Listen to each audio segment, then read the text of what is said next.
Alright, here's my presentation for case study 3. What is normal distribution? A normal distribution is where one standard deviation away in either direction of the average contributes to 68%, and then that continues to 95%, then 99.7%. I don't know why this graph doesn't really show up well on my PC, but on my laptop it looks fine. But this is the average ship time by hour for European countries.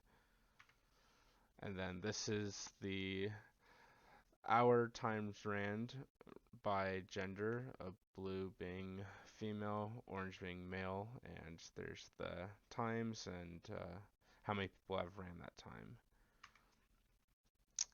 This graph is pretty interesting. I really like this one.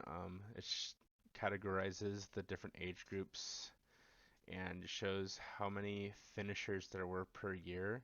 And as you can see, it fluctuates quite a bit, but under 20 seems like it stays like a pretty consistent amount, as well as plus 60 doesn't fluctuate as much as the other age groups.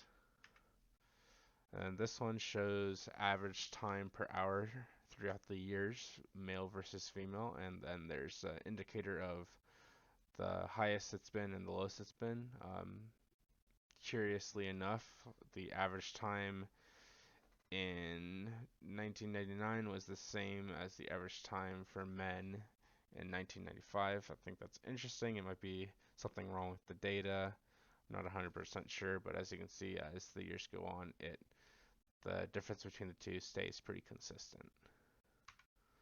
And then here's my final graph showing the amount of finishers per country and then their average time in hours.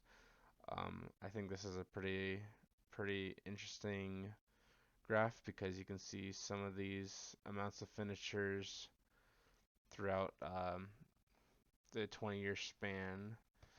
Like Germany has a lot of runners, so they have a lower time than, say, the North Pole that hasn't had very many runners, so their average time is pretty inflated. And that's the end of my presentation.